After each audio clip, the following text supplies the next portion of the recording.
강남 서초만 봤을 때도 강남 서초 노선이 총 6개 노선에 현재 전철역사만 100개. 이건 벌써 다른 지역하고 게임이 안 되는 거예요. 이게 한순간에 전철역사가 옮기고 한순간에 고등학교가 다른 데로 옮겨갈 수가 없는 거거든요. 부동산 가격은 복합적인 요소가 작용을 하게 되는데,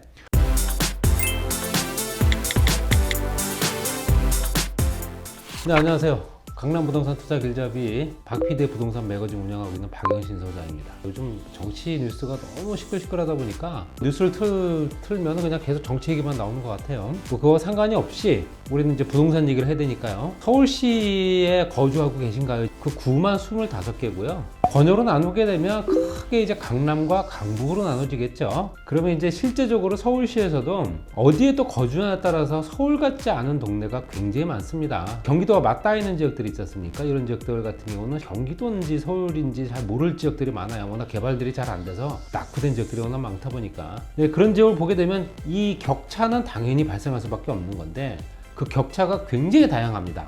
노인 인구 구성 비율을 한번 따져볼게요. 서울 25개 자치구 중에서 혼자 사는 독거노인 비율이 가장 높은 데가 어딜까요? 강북권입니다. 3.2% 정도 되고요. 이 통계는 조금 더 높아졌을 거예요. 한 2년 전 통계이기 때문에. 강남권이 한 2.5% 됩니다. 그렇다는 얘기는 강남권의 젊은 층 인구들이 더 많이 산다라고 보시면 될 것 같고, 서울의 독거노인이 한 29만 명에서 한 30만 명 정도 되는데, 이 중에서 독거노인 비율이 가장 높은 데가 어디다? 종로구입니다. 종로구 자체 비율은 4.4%밖에 차지를 안 하는데, 노인 인구 비율이 28.2%예요. 굉장히 높은 거죠. 우리가 알다시피 뭐 탑골공원이라든가 그 주변 보시게 되면 정말로 고령의 나이 드신 분들이 굉장히 많이 보이는 게 그런 이유입니다. 인구 대비 독거노인 비율이 한 0.7% 정도 강남과 강북권이 차이가 난다. 이렇게 얘기가 나와 있고, 그 다음으로는 청년 인구 상위 5개 자치구 중에서 4개가 강남권입니다. 20세에서 34세 정도로 청년층 인구라고 하는데, 생산활동이 가장 활발한 시기고, 또 그때가 돈을 가장 많이 벌기 위해 애를 쓰는 때거든요. 약 한 230만 명 정도 됩니다. 230만 명 중에서 서울 인구 5명 중 1명이 청년층인데, 그 중에서 4개 군, 그러니까 실제로 강남권 4개에 집중돼서 그 지역에 이제 거주한다는 얘기겠죠. 그러니까 실제적으로 인구 대비 청년 인구 비율이 가장 높은 데가 어딜까요? 관악구입니다. 29.7%. 그 다음이 송파, 그 다음에 강서, 이런 순으로 보시면 될 것 같아요. 노령화 지수라는 게 있습니다. 노령화 지수가 높은 지역들은 노령층 인구가 많다는 얘기고, 반대에 또 얘기하게 되면 노령화 지수가 낮은 지역은 청년층 인구가 많다는 얘기겠죠. 노령화 지수가 강남권하고 강북권의 차이가 많습니다. 노년층 인구가 많은 지역들은 노년 부양위가 많이 발생을 할 테고, 반대로 청년층들이 많이 거주한 지역들은 당연히 유년 부양비가 많이 들겠죠. 유년 부양비, 특히 이제 청소년들이라든가 아니면 학업에 열중하는 학생들이 많은 비율을 따지니까 서초구입니다. 서초구가 19%. 그 다음이 노년 부양비가 가장 많은 지역은 강북구, 여기는 23.6%고요. 노령화 지수가 가장 높은 지역은 또 어딜까요? 강북 중에서도 중구, 이렇게 보시면 될 것 같아요.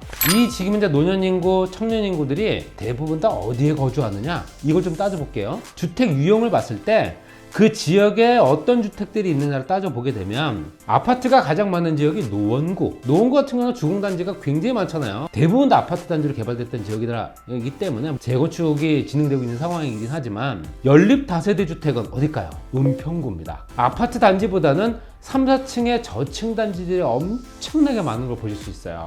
단독주택도 있고 다가구주택도 있겠죠. 단독 다가구주택이 가장 많은 지역은 어디다? 광진구입니다.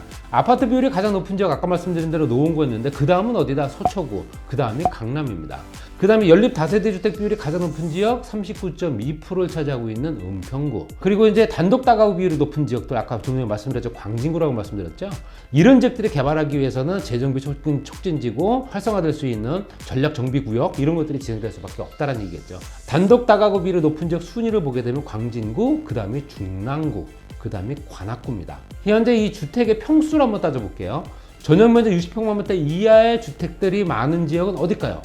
강북구입니다. 72.1%. 10채 중에 7채는 무조건 60평방미터 이하라는 얘기입니다. 이 얘기는 가족 단위 구성이 그만큼 많지 않아 보인다라는 얘기도 될 수 있고, 중형주택 비율은 은평구가 37.1%, 용산구가 34.2%, 영등포구가 31.2%대로 높다. 지금 현재 공급되는 면적뿐만 아니라 기존에 공급됐던 면적을 쭉 통계를 내보면, 소형주택 60평방미터 이하짜리는 현재 노령화 지수가 높은 지역인 강북이라든가 관악, 종로 이런 지역들이 많고 전용 면적이 60에서 85제곱미터 정도 중형 이런 비율이 높다. 아이를 한둘 정도 키우는 집안이 있을 수 있다는 얘기겠죠. 그 다음에 전용 면적 85제곱미터를 초과하는 지역 어딜까요? 강남이죠. 서초, 강남, 성북구 순입니다. 성북구는 솔직히 말씀드려서 이건 아파트가 아니죠. 단독주택들, 뭐 대지 면적이 100평 이상 되면서 건평이 뭐 한 80평 이상 되는 것들, 이런 것들이 워낙 많은 지역이다 보니까 고급 주택들이 많은 지역들이 성북구죠. 그러니까 지금 현재 정확하게 구분이 되어지는 거예요. 대형 평형대로 가려면 서초, 강남부터 성북으로 가면 되고요. 중형대를 가려 한다면 대표적으로 은평이라든가 용산이라든가 아니면 영등포구 이런 데 가면 됩니다. 실제로 용산이라든가 영등포구 같은 경우는 요즘에 또 핫플레이스다 보니까 많이 또 개발이 되고 있고 향후에 투자 가치 높아질 거라 기대감이 좀 높은 지역이죠. 그럼 거주 유형, 다가 거주 상위 3개구는 어디냐? 도봉, 노원, 양천구입니다. 내 집을 갖고 있으면서 직접 거주하는 비율이 가장 높은 지역이 이 3개구고요. 그러면 전세 거주하는 사람 비율이 높은 지역이 어디냐? 전세 거주 같은 경우는 강동, 송파, 서초. 내 집을 마련하지 못했어도 기타 다른 이유로 직장, 교육, 환경, 교통, 문화 이걸 따지기 위해서 전세로 들어온 사람들 비율이 높다라는 얘기겠죠. 우리가 얘기하는 강남 3구기 때문에 그렇습니다. 그러면 월세로 거주하는 비율이 가장 높은 지역이 어딜까요? 이것도 상위 3개구가 있는데 이거는 관악, 강남, 종로구입니다. 강남 같은 경우가 38.7%고 관악이 38.9%, 종로가 35.1%인데 이 지역은 조금 틀려요. 강남 같은 경우는 젊은 층 인구의 다세대주택 비율이 있는 주택들 가지고 거기에 임차한 비율이 높기 때문에 당연히 만들어진 걸 테고요. 관악이라든가 종로 같은 경우는 낮은 임대료로 거주하려는 사람들이 많을 수밖에 없고 물론 공급량도 워낙 많은 지역이고 당연히 강남 같은 경우는 젊은 층 인구가 거주하되 전세로 가지 못한 사람들은 월세로 살 수밖에 없거든요. 강남 3구 비율 따졌을 때도 강남에 월세로 사는 사람 비율이 굉장히 높아요. 그러면 이 중에서 강남 3구만 딱 따졌을 때 강남 3구 중에서 자가 거주자 비중이 가장 높은 데가 어딜까요? 서초구입니다. 서초구가 20.7%. 그 다음에 이제 교육 얘기 좀 하겠습니다. 학생들 비율을 한번 따져볼게요. 초, 중, 고등학교 학생들 비중이 어디가 가장 높으냐? 그 지역의 초등학교, 중학교, 고등학교가 어디가 가장 많으냐? 강남권입니다. 강남권이 52.2%. 근데 중요한 거는요, 앞으로 한 10년 정도만 있으면 이게 55.3% 증가합니다. 근데 중요한 거는 인구는 감소하고 학생 수가 줄고 있는 상황이거든요. 그럼에도 불구하고 강남권에 있는 근데 실제로 초중고등학교 학생 비중은 늘어난다. 2017년도 기준으로 봤을 때 초중고등학교 학생 수가 94만 명. 이게 강남권이 강북권보다 한 4만 명 정도 많은 거고요. 이런 걸 봤을 때 초등학교, 중학교, 고등학교 학생 수가 2035년도에는 74만 명 정도로 해서 20만 명이 줄어요. 그럼에도 불구하고 25개 자치구 중에서 강남, 서초, 송파 지역의 학생수 인구 비율은 오히려 늘어납니다. 55.3%대로.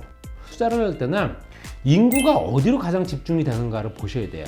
초, 중, 고등학교 따지게 되면 그것만 따지더라도 9년입니다. 이걸 따지게 되면 거의 10년 정도는 그 지역에 거주해야 된다는 얘기거든요. 우리가 투자를 한다. 어느 지역에든 투자를 해서 그 지역의 어떤 투자성을 보고 향후에 투자 가치를 한번 기대해 보겠다 한다면은 말씀드렸던 교육 과 부동산은 뗄래야 뗄 수가 없는 상황이기 때문에 더욱더 심화되는 지역들, 특히 강남, 서초, 송파 지역으로 학생 수가 대거 몰릴 수밖에 없는 조건들 이거 꼭 따지셔야 되고요.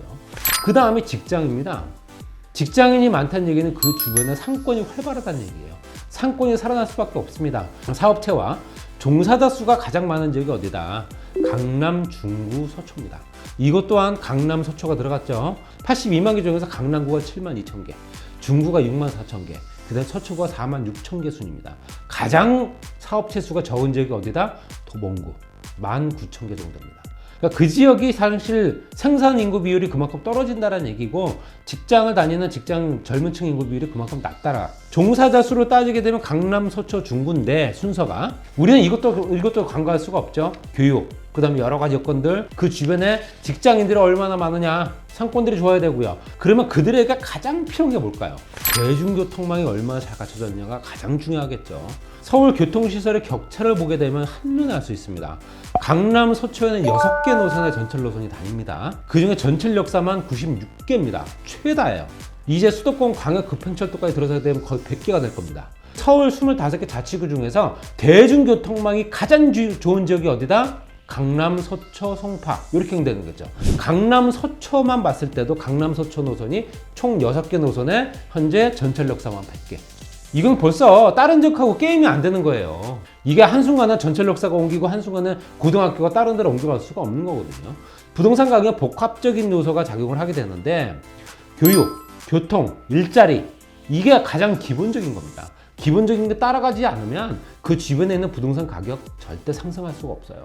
세부적인 거는요. 거주민들의 소득 수준, 거기에 교육 수준, 그 다음에 문화적인 갈망이라든가 소비 욕구, 돈을 쓸 수 있는 사람들이 얼마가 되느냐, 그만큼 그 주변의 자금 흐름이 얼마나 원활하냐, 이것도 따질 수 있겠죠. 이것들이 만족이 돼야지만 부동산 가격이 그만큼 그거의 복합적인 요소가 체결이 되면서 그 물건의 값어치가 매겨지는 거거든요. 가격이 올랐다가도 정말로 그 가격을 유지할 수 있는 유지력은 지금까지 쭉 설명드렸던 복합적 요소가 작용하는 지역들은 올랐다가 떨어지더라도 덜 떨어지는 거예요. 그렇기 때문에 당연히 이쪽 지역에 물건 사게 되면 돈이 될 수밖에 없다고 얘기한 거죠. 떨어지더라도 타 지역에 비해서 덜 떨어지고 오를 때는 더 많이 오르고 이런 지역들을 선택해야 되는 거 맞죠. 그러니까 우리는 부동산 경기가 안 좋기 때문에 당연히 어떤 지역을 선택할 거냐 그것도 굉장히 중요해진 거고요. 그런 것들은 가장 지역적인 여건을 먼저 분석을 한 후에 상품이라든가 가격을 결정할 수 있는 여건들을 생각하셔야 된다. 이것들을 생각하셔가지고 앞으로도 현재 부동산 시장들 조금씩 나아질 거라고 예상을 하고 있기 때문에 총선이라든가 여러 가지 변화가 또 생기고 있는 조건이고 부동산 정책을 발표하고 있는 중앙정부에서도 그것을 빨리 진행시키려고 애를 쓰는 상황이기 때문에 지금보다는 더 좋아질 거라고 가능성을 열어보고 있습니다. 그렇기 때문에 지금 현재 부동산 시장은 끝났다라고 생각하시면 안 되고요. 부동산 시장은 이제부터 다시 시작이다. 이렇게 생각을 하셔가지고 지역적인 선택을 한번 해보시기 바랍니다. 구독, 좋아요, 알람 설정 꼭 해주시고 저는 박PD의 부동산 매거진 운영하고 있는 박영신 소장이었습니다. 건강 조심하시고요. 다음 시간에 뵙겠습니다.